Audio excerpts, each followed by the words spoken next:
Welcome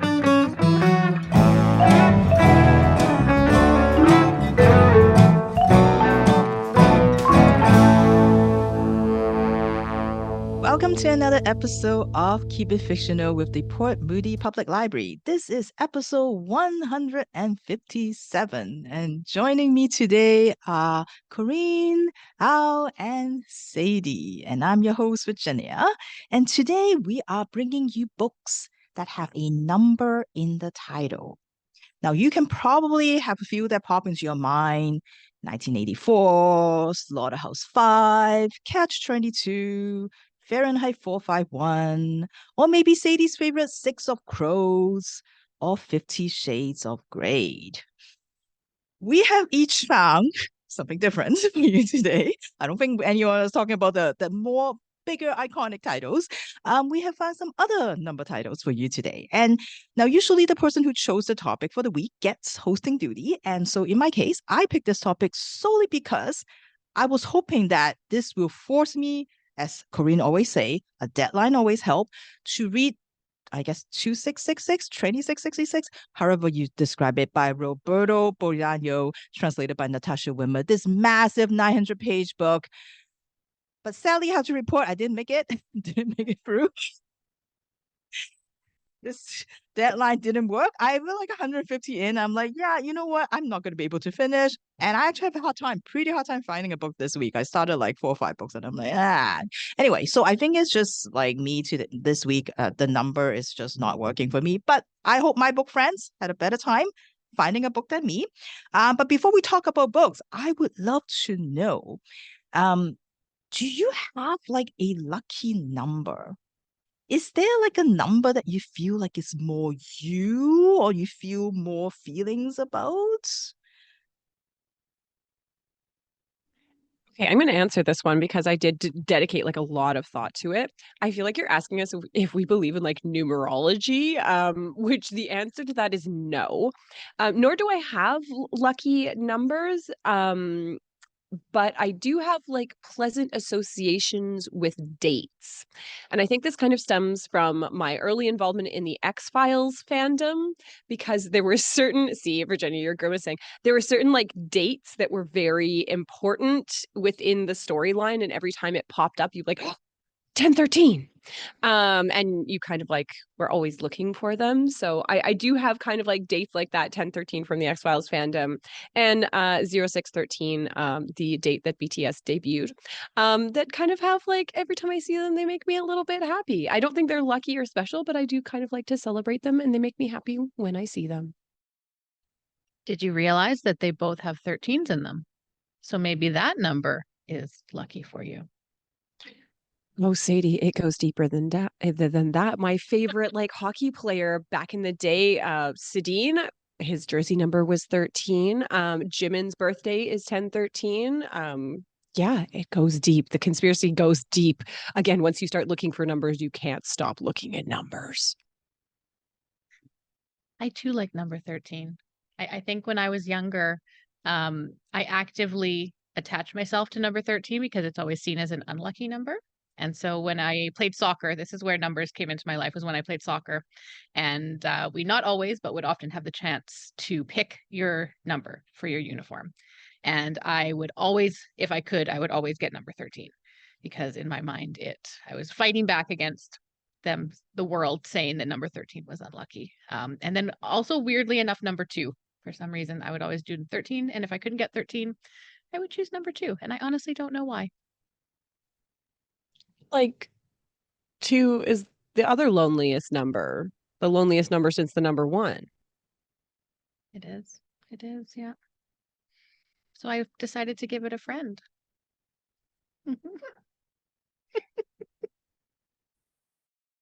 Yeah, I do have a lucky number. It's not a superstitious thing. It's just a number that I like. The number is 11.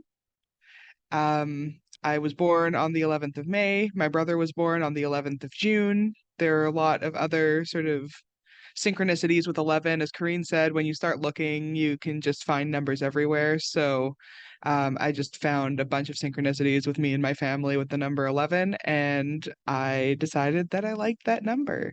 So 11 has always been my lucky number. And aside from that, I also really like 16. I feel like I should have gone first because I don't have an exciting story about this at all, unlike all of you. I know. I just like it made me think of it because like when I was in elementary school, like everything is like has a number in my school. So like I'm always free, no matter what class I'm in, it's always gonna be free. Like sometimes it's like by alphabetical, by your last name or whatever, but it always end up being three for some reason. So that's just the number I think of when I think of myself, three for some reason. Anyway.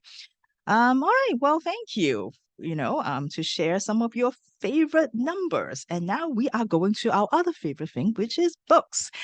So I am going to start today's with my book, which has the number 5 in it. And my book begins with a confession.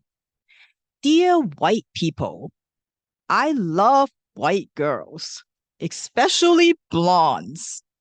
Blondes who wear their hair in ponytails and once a week in pigtails. Is this a fetish?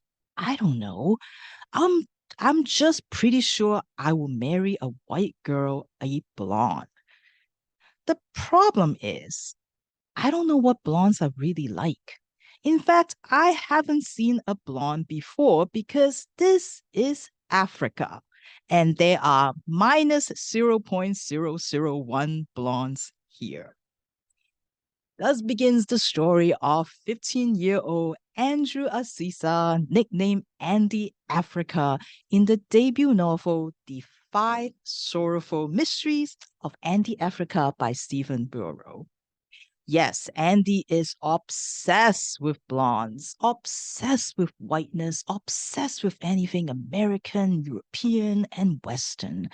And growing up in Kontagora in the northern part of Nigeria, his exposure and his knowledge of blonde people all come from TV, from movies, from books, from the internet, from internet porn. He has never seen a blonde person before, but yet he's in love. He knows and he believes that they are just superior. Especially when you compare to, as he calls it, his crappy country, his crappy continent. Now, don't get him wrong, he doesn't think black is ugly because his mother is black and she's definitely not ugly. But sometimes he wishes his mother is a little different. In fact, he has invented this Mama number 2 in his mind, another version that is more refined, more educated, more well off, more white, and smells better.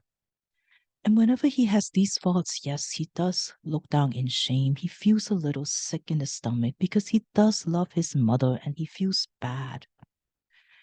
Well, Andy's count of number of blonde people he has met is just about to go up by 1 because Eileen is coming to visit.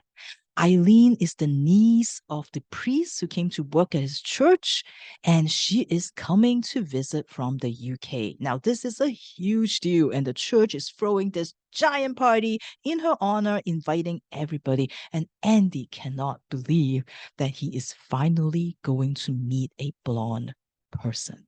And Eileen is everything that Andy dreams of.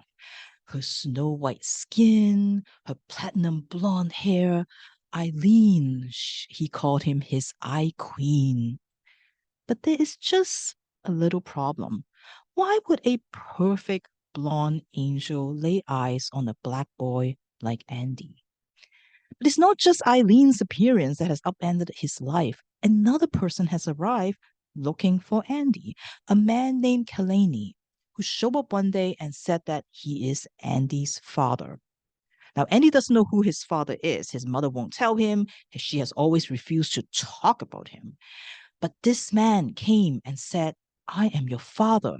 And his claim is backed by a letter from his grandmother, his mother's mother, saying that his mother and his father had a disagreement long, long time ago, and that's why his father left him, even though she was pregnant, and that's why he grew up without a father. But Grandma hopes that his mother will finally find it in her heart to forgive him so that father and son can reunite.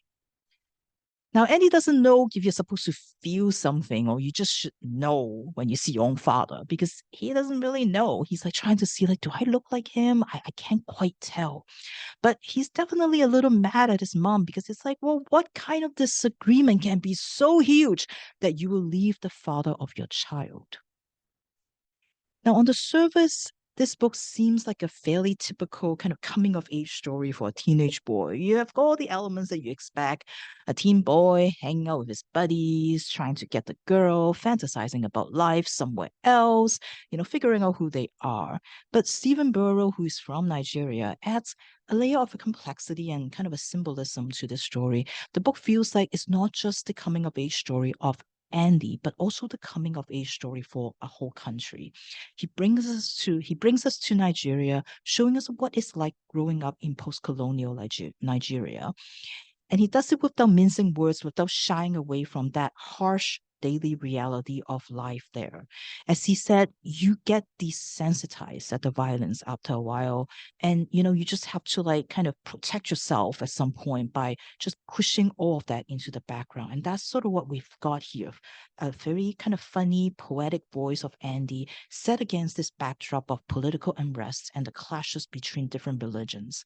Andy lives in the northern part of Nigeria, which is heavily a more Muslim community, whereas Andy and his mother came from the south and they are Catholics. And so there's always violence in his town because of this difference in religion. And of course, they're both like overwhelming sort of that spirituality that exists before the white folks came along. And there's like a great passage in the book, Andy talking about like how Africa has to be a continent of prayer. Of course, you're going to be constantly praying because like people like Taylor Swift never have to worry about blackouts. Marilyn Monroe never have to deal with mosquito bites. But here is different in Africa. That is their reality. That is their thing. And so we see that religion, we see that like violence because of it. We see student protesters versus the cops. We see checkpoints that you have to get through, and you can only get through if you pay the cops. And at one of the wedding that Andy went to, the cops just barged in, arrested the groom, and who for allegedly like inciting violence and inciting unrest. And these are just all daily occurrences for Andy. So it's easy to think when you're reading this, like, yeah, a crappy country. But what Andy discovered in the book as he sort of tried to learn about himself, as he learned about his father, as he learned about his obsession with Eileen, is the why. Why does he feel that blackness is not as good? Why does he worship whiteness? And there was like always very comparison between skin colors. Like he would talk about he's showing his hand next to Eileen and how he feels bad because he feels like his blackness is going to jump over to Eileen and taint it somehow. And the book is very much about how this whiteness just overpowers everything and how it dominates another whole culture, making people feel like they're inherently bad, that they are worse, that they are just born not as good as someone else. And his this love that of his own blackness that he might have, but is getting pushed out and is getting replaced. Many reviews say that this is kind of a tragic comic story, and I think Stephen Buoro did a really good job kind of using that funny, that sardonic kind of voice of Andy, which is definitely the star of the show here, to sort of navigate those more serious and heartbreaking trauma of a country and of a continent. So if you like a funny book that sort of helps you understand the present state of Africa, of Nigeria, I would suggest you check out the 5 Sorrowful Mysteries of Andy Africa by Stephen Buoro. All right. So that is number 5. So let's go to L. I think pick a book that has your favorite number in it, maybe. I did, and in fact, that is one of the reasons I picked up this book. That and because I really like horror. So the book that I am chatting about today is Dead 11 by Jimmy Juliano. So Willow Stone has a routine. Twice a week, Every Tuesday and Saturday, she cleans her son Jacob's room. She makes sure everything is in its place and cleans the floor until it shines. She makes his bed, but always makes sure the blankets aren't quite perfect, because that's the way Jacob likes it. On a Saturday night, after cleaning Jacob's room, Willow lies in bed next to her husband, Dominic. She hears quiet footsteps out in the hallway. It must be Jacob, getting a glass of water. The door to his bedroom creaks, closing, and Willow relaxes. But then it creaks again, and she hears footsteps in the hallway, pausing near their bedroom door. "Baby," she calls out, "is everything all right?" Her husband stirs in his sleep, sitting up, and when he asks what's going on, Willow tells him that Jacob is there. "You have to stop this," he says, turning his back to Willow and going back to sleep. Willow knows that he's right. Jacob can't be there. He died 18 months ago. Willow also has a recurring nightmare, a monster from her childhood chasing her, and she hides in her bedroom, pushing the toy chest up against the door. It hasn't come up for a long time, but it comes back now, and in the dream she's in Jacob's room. She pushes his toy chest against the door to keep the monster out. While cleaning his room, while awake, she decides to move the toy chest just to see what happens and finds underneath it a pair of cryptic words: Clifford Island. Convinced that this island must have something to do with her son, Willow starts researching. There's almost no information about it online, but she finds enough to figure out how to get there and finds a job opening there too, as a youth services coordinator for the local church. She applies for the job, gets it, and heads out to Clifford Island to try and find out how it is related to her son. Several weeks later, Willow has disappeared from the island. Her brother, a sports reporter named Harper, has found out where Willow went and followed her to Clifford Island, hoping to find out what happened to her. When he gets to Clifford Island, though, there are more strange things than just his missing sister. The people seem to be stuck in time, like it's still the 90s. Nobody seems to have a cell phone, though if they did, it wouldn't matter since there's no service. Everyone wears outdated clothing. And strangest of all, people seem to watch the O.J. Simpson car chase every evening. People are evasive about what's going on with the island and with his sister, but everyone seems to agree. You close your curtains at night. What is lurking on the island? What happened to Willow? And will Harper manage to find out the truth about the island and get out alive? This was an interesting horror book. It's presented as a bit of I don't want to say found footage, but sort of found materials. So it's presented partly as a narrative about Willow, partly as a narrative about Harper, partly as a narrative about one of the children on the island named Lily. And we also get text messages, found documents, that sort of thing. Part of the mystery of the story is based on an event that happened in the past. And even though this book is already about 400 pages, I kind of wish they had gone into the event that happened in the past a little more, maybe gone into the lives of the people who were there at that time so that we had more of a connection to it, because when the event was revealed, I didn't feel as much of an emotional punch as I think the author wanted me to. Dead 11 is a story about grief and the way that grief wants you to try and freeze time, stop everything just the way it was when you lost something or someone. But to truly get past grief, you need to let go of that temptation, let time flow. And I'm not sure this book entirely gets across that letting go and letting time heal things is the better path. It's an interesting read, though I found it less creepy than I hoped, though I'm not sure if that's the book's fault or if I'm just hard to scare. If you liked Midnight Mass, you might like this novel. Both are about small island communities where something dark is lurking, and a charismatic preacher is a major character in both. Or if you're just looking for a nice horror novel that mentions my favorite number, then I recommend you pick up Dead 11 by Jimmy Juliano. Thank you, Al. Sounds intriguing. Sounds intriguing. Um, all right. We are going to go. You mentioned your book. You wish your book is longer than 400 pages. So we're gonna go to a our existential question, which is kind of related to that. For my book friends, I like to find out: is there such thing as an ideal book count, a page count? And if there is, if you think like, yeah, this is like my ideal kind of page count, what is it? I had to do some quick, like, Goodreads looking to kind of see where, like, that sweet spot is. As I have mentioned, I usually sit down and read a book in a sitting. So it needs to be something that I can kind of like wrap up in 2 hours before my legs go totally numb, due to the very poor posture that I have when I'm reading.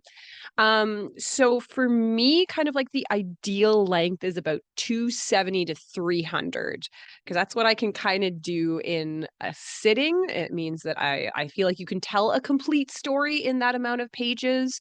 I feel like if you're like pushing 400, maybe you should reconsider. I don't think anyone has that much to say. And so kind of for me, it's like that 270, 300, and then you're allowed like footnotes in the back, obviously. Obviously, you're allowed footnotes in an index. But that for me is kind of like as much as I can do sitting down in like a 2 hour period. So that's kind of like my sweet spot. If the book is really good, I'll be willing to kind of push beyond that. Except coming from a person who read The Goldfinch all in one night. So I feel like you're underestimating yourself in terms of how many pages you can handle in a sitting. Actually, that's a really good point. I'm just trying to figure out how the book that I chose, I'm like, how long did it take me to read that? I don't know. And then I like kind of fell asleep and then read the rest of it on the SkyTrain. So yeah, maybe I'm not the Goldfinch. Or no, it was The Secret History. That's a chunky book. Yes, Secret History, right? Yeah. It was A Secret History. That is a chunky Yes. book, and I did read that in one night. So Mm-hmm. I was lying down for most of that one though, so that doesn't count. That wasn't a sitting, that was a lie down. Lying down so sleeping. Anyway, all right. How about you, Sadie? So I actually think that my answer has changed. Because I feel like at some point we have talked about book lengths before, not in this exact way, but I feel like we have discussed book lengths. And I think I used to say longer. Because I remember I think it was Fiona who was always like the really short ones. They were not a fan. I think they were the 300 pages and under. And and so I remember talking with them and saying like, you know what? No, like I'm a fan of like a good 400 to 500 page book. But I think that the way that my time is managed now, that has gone down. um, because I'm usually also kind of reading something not in one sitting, but on a bit of a deadline. And so I need something that I can get through a bit quicker. So I think now I would say not quite as under 300 pages. I don't think that's a bit too short for me, but like somewhere between 300 and 400 I think would probably be my ideal length. Now a good 350 is it's a solid length of book. You can get all the information you need to get in there. You can tell a good story, and then you can include a sequel if you want to include anything else.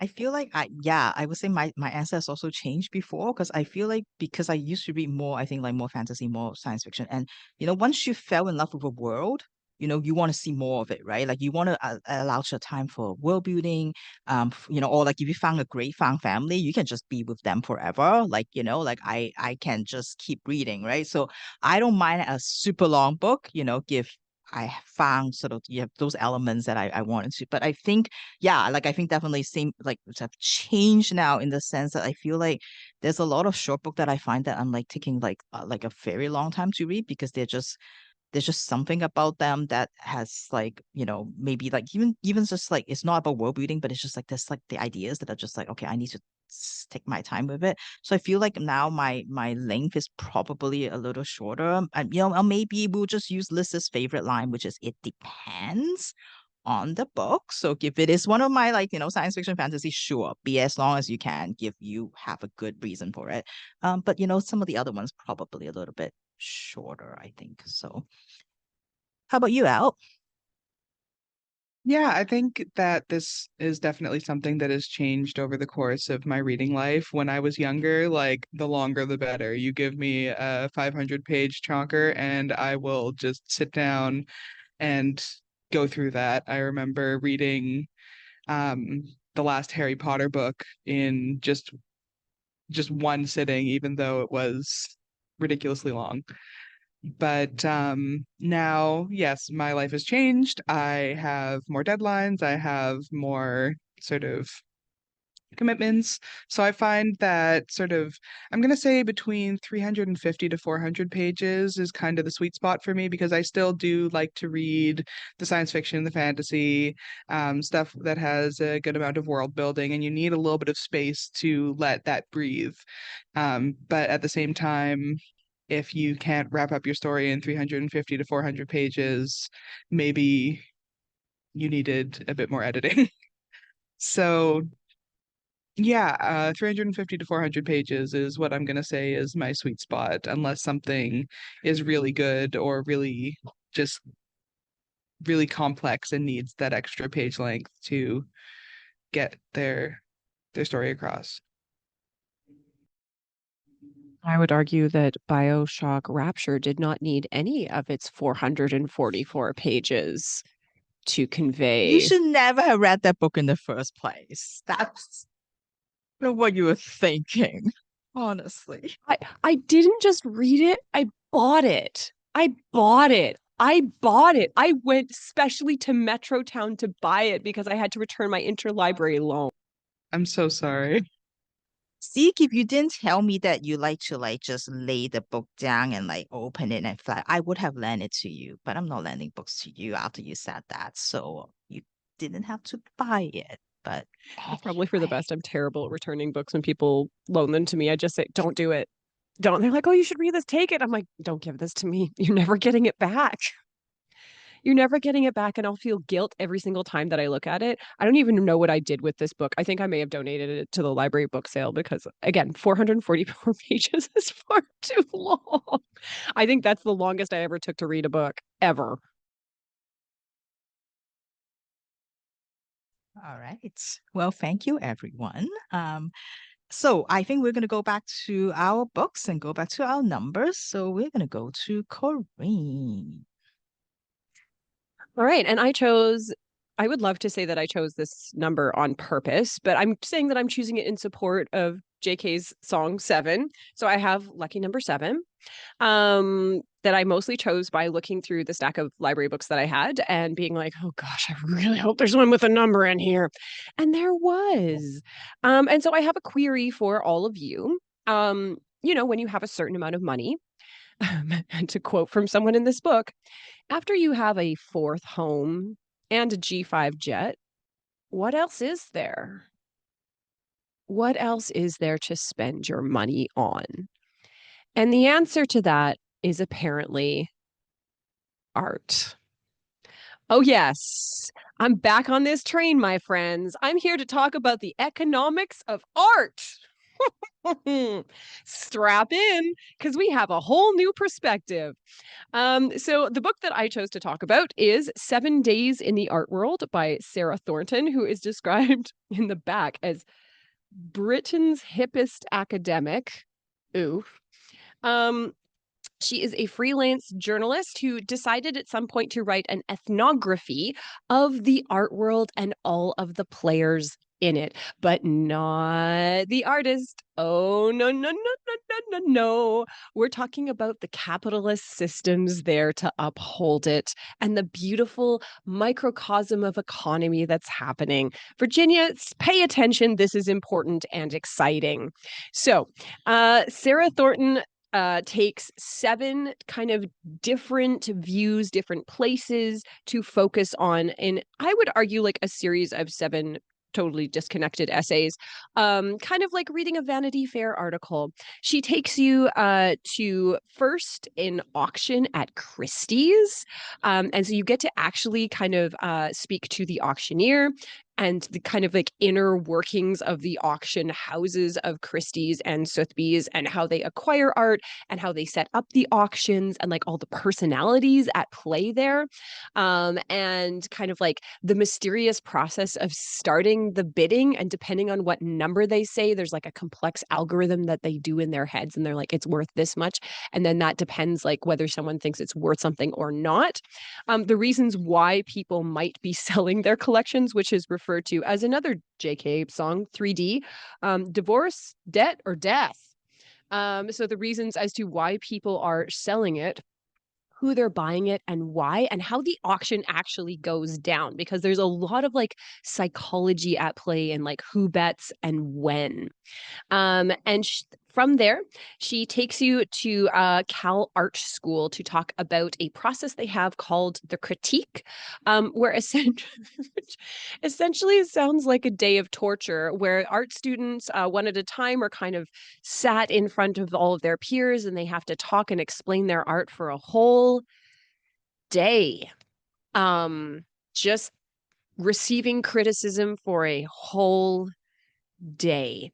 But within this, she's also talking about like the disconnect between artists and the art they produce, and then the worth that it is given on the market. So art as commodity that is, in fact, in many ways, for many artists, totally disconnected from the art that they are making.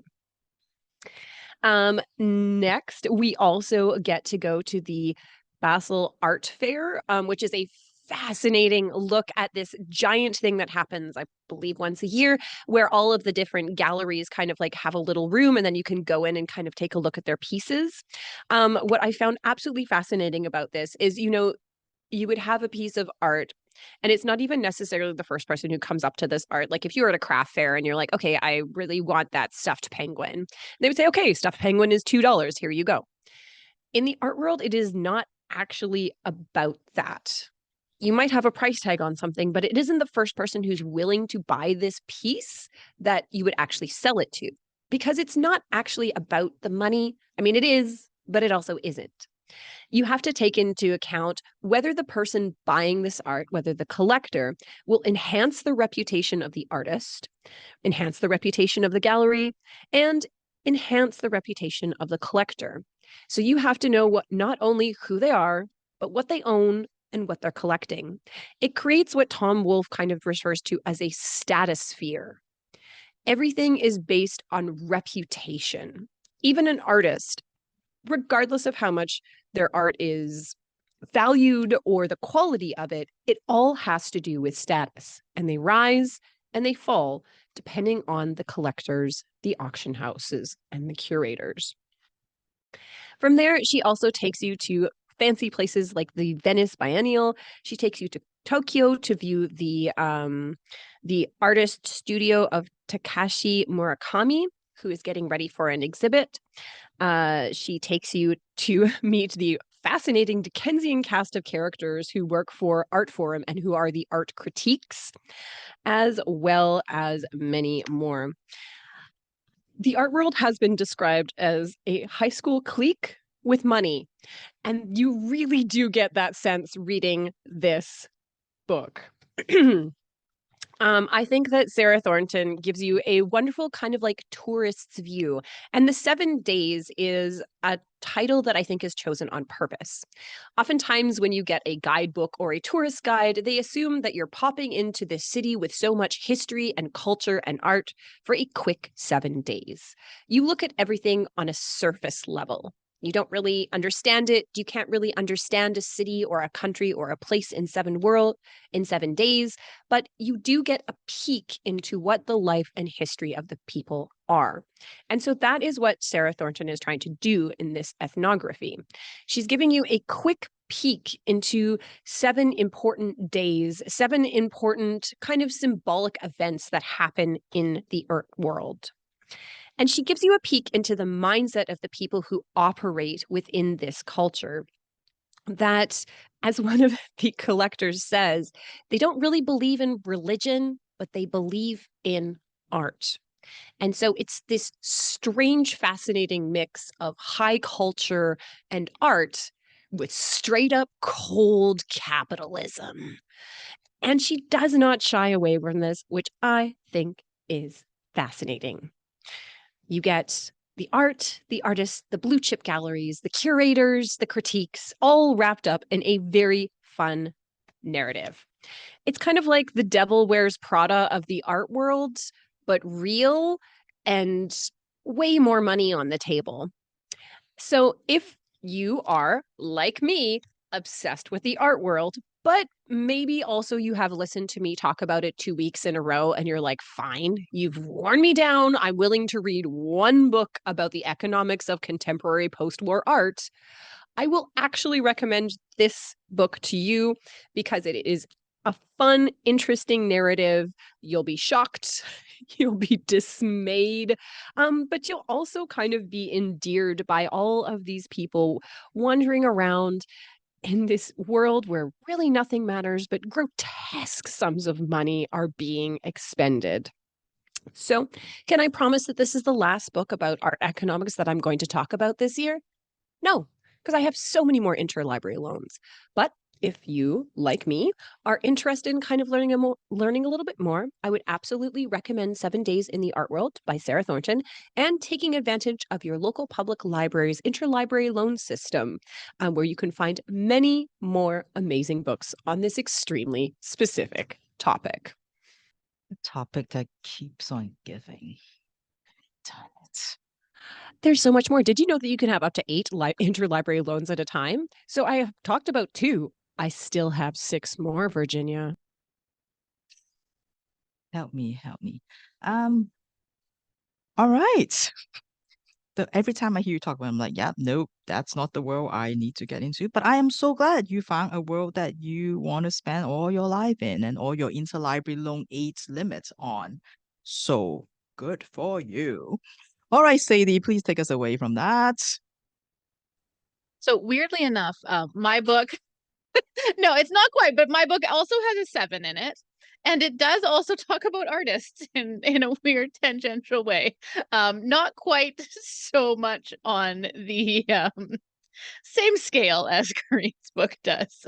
But yeah, so actually, similar to Virginia, I struggled with this topic. I don't know why. I feel like I've been struggling with a lot of topics lately, and it's not anything to do with the topics. I'm just not reading books that I'm enjoying right now, and I don't know what it is. So I actually read 2 books specifically for this topic, and they were fine. They were okay.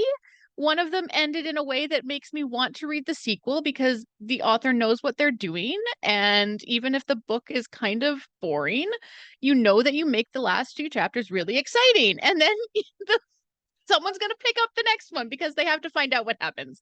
So maybe at some point I'm going to do that. But anyways, neither of the books that I read specifically for this episode, I liked enough to talk about today. So the book that I did choose today, I actually read quite a few years ago and had to revisit a little bit. And it is the first book of, I think, what is now an 8-book series. I think the latest book just came out this year, and it was released posthumously. The author actually passed away in 2020, I believe, 2019 or 2020. 2021. I'm not sure. I'd have to double check that. And so the final book of this series was written, I'm guessing, based on her manuscripts as well as with an additional writer. Yes. So the book that I chose is called The Seven Sisters, and it's by Lucinda Riley. I love Lucinda Riley. I really enjoy her kind of historical writing style. She writes in the style that I've talked about many times before, where you have a character who is looking back on the past, and you get the story from the people in the past as well as the story from the people in the present. And I really, really like that aspect of it. And Lucinda Riley, she's an Irish writer, Northern Irish writer. And this series, I'm going to kind of give a premise for the series before I get into the main story of this book. So it tells the story of one family. But through the telling of this one family, It also tells the story of many, many, many different families throughout history, and not just the families that are associated with that one family, but the families that are associated with each individual member of that family. And the way that this works is our story revolves around 6 sisters, and each of these sisters was adopted when they were a baby. And so each of our books in this series follows a different sister and follows a different history and a different past and a different journey as the sister discovers where her family came from and how she ended up where she was. So our story in The Seven Sisters starts with Maya. Maya Daplis is the oldest of her and her 6 siblings, and she's the only one of them that has chosen to spend her adult life in their childhood home on Lake Geneva. Maya is happy there. She has her own small house on the property, and she's happy to live quietly and work as a book translator, a profession that she has chosen herself, mainly because she does not have to go anywhere to do it. Maya has always been cautious, studious. She doesn't really mind spending her life in isolation, and she's actually designed her life that way. So it's very uncharacteristic that Maya is off visiting a friend in England. And this was actually encouraged by her father. He encouraged her to go and see a friend of hers. But while she is on this trip to England, her entire life is turned upside down. She receives a call telling her that her beloved father, who her and her sisters refer to as Pa Salt, has died. The news brings not just Maya home, but also her 5 sisters: Alcyone, or Ali, Asterope, or Star, Seleno, or Cece, Tegeta, or Tiggy, and Electra. Each sister has been named after one of the stars in the Pleiades constellation, which has been known as the Seven Sisters. The sisters are surprised to learn when they arrive home that not only has their father died, but that before his death, he prepared for his own burial at sea and made sure that it took place before any of his daughters were told that he had died. The daughters are greeted not just by their father's longtime housekeeper and sort of surrogate mother to all of them, Marina, but also by their father's lawyer, who has been given very specific instructions. He assures Maya and her sisters that they will always be set up financially. Pa Salt was a millionaire, possibly a billionaire, and so he has made sure that each of them will have access to money if and when they need it. However, they have also each been left 3 things: a letter, an item, and a set of coordinates. These 3 things, if they choose to follow them, will lead each sister back to her past, her history, and her family. Maya and her sisters had all been adopted, as I mentioned. None of them knew about their birth families, and honestly, none of them really ever wanted to. However, they were now all faced with a choice: to follow the clues left by their father and to learn about their past, or to look forward and to leave that past behind. So before the sisters go their separate ways, Ali, who is a sailor, figures out where each set of coordinates would leave and gives this information in an envelope to each sister, leaving the decision up to them if they would like to open it and follow the coordinates. Maya, she is inclined to leave the clues. She's happy with her isolated life. She has no real desire to leave her safe and well-cultivated existence. However, this all changes when Maya gets a message from someone. A person who she would be quite happy to leave behind forever from her more recent past has decided to come and visit her. So, in a split-second decision, Maya decides to open her envelope, see where her journey begins, and follow. So she books a flight to Rio de Janeiro, the place where her story is said to begin. When she gets there, Maya starts by connecting with an author whose work that she has translated in the past, He also happens to be a historian, so she thinks that he will be quite useful to help her out on this journey. So with his help, Maya begins her journey. She brings the letter from her father, the necklace, which was the item that he left her, and the coordinates to somewhere in Rio de Janeiro. The coordinates lead Maya to an old, dilapidated mansion. In the mansion lives an elderly woman and her maid. When Maya first approaches them, they really have no interest in talking to her. However, when they notice the necklace that Pa Salt left her, the woman's maid reaches out to Maya, giving her a package of old letters. These letters, Maya discovers, tells the story of Isabella Bonifacio, a young socialite living in Rio in the 1920s. Isabella's father was a wealthy businessman, and he had aspirations of being accepted into the high society of Rio. And he plans to do this by marrying Isabella to an aristocrat who will bring her whole family into the high class. Isabella doesn't really have any interest in this. She doesn't really care about high society. She longs for adventure. She longs to leave Rio, and she wants to see more of the world. So Isabella finally convinces her father to award her just a bit of freedom. Her father's architect and their family is planning a trip to France. The architect is wanting to learn from the artists and the architects there because he is planning his own big piece of art, Christ the Redeemer. Isabella begs her father to let her go along with him. Finally, he agrees, and Isabella finally gets the chance to leave Rio. When she arrives in Paris, Isabella is thrown into the world of art and artists, an exciting world that she never thought she'd get to experience. As you can probably guess, there she meets someone. She meets Laurent Bruy, a young sculptor who she is immediately drawn to, despite the fact that she's technically already promised to someone back in Rio. So as Maya learns more about Isabella and reads through these letters, she starts to figure out who exactly this woman is to her, how the two of them are connected. And Maya starts to learn more about her family. She starts to learn that she's a part of something bigger than she ever thought, a family, a culture, and a world that starts to open up to her. A family and a story that is filled with so much love, but also with tragedy and scandal and pain. As Maya follows Isabella's and eventually her own story, she starts to realize that her isolated life back in Switzerland may not be all it's cracked up to be, and that the historian author who has been helping her all this time may be more of a part of her life than she thought. If she's able to open herself up to adventure, to travel, maybe to love, then there's so much more waiting in this world. I really liked this book. I really love this series.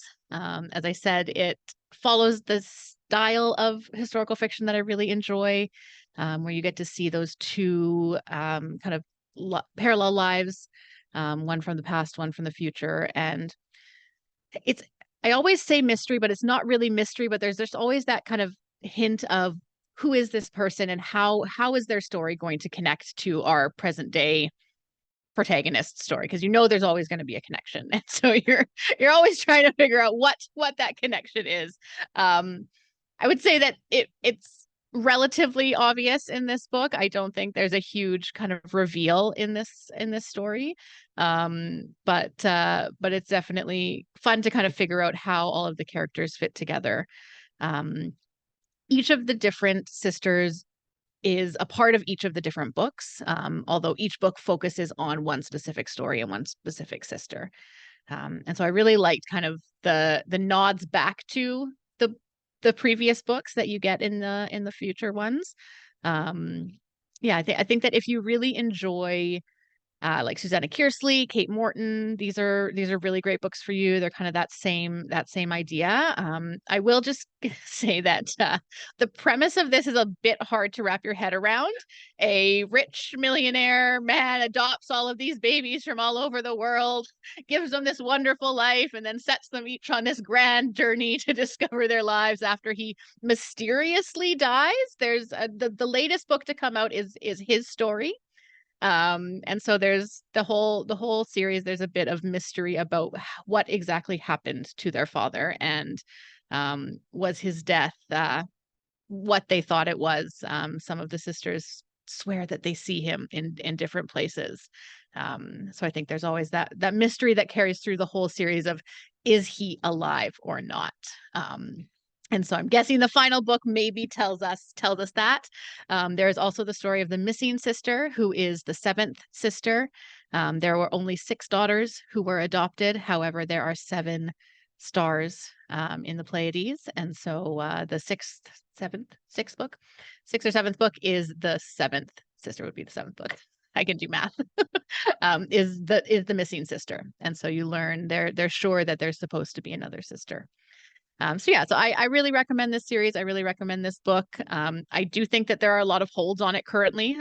So if it's something that you're interested in, maybe get your name onto the holds list now so that you can get your hands on it. That is The Seven Sisters by Lucinda Riley. Thank you, Sadie. Yes, quite a popular series at our library here. Yeah, definitely get asked a lot about it. I guess, Sadie, a related question: is there like such a thing like, what is an ideal number of series? Because you said this one has 8.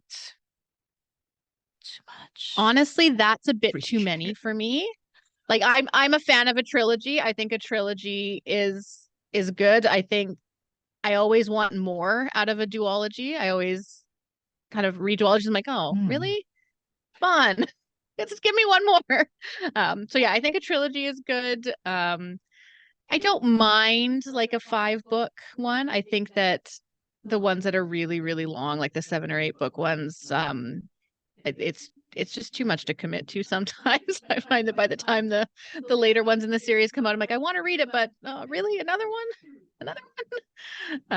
Because I feel like it's the same with a TV show, where the series that go on for really, really long time, they kind of play out all of the stories that can happen. And so I think that I always respect authors and shows that are able to wrap up their story in a specified amount of time instead of just continuing to write. I love Diana Gabaldon, but her excuse for continuing to write is, I just have more things I want the world to know about Jamie and Claire. I'm like, well, okay, I think maybe they're done.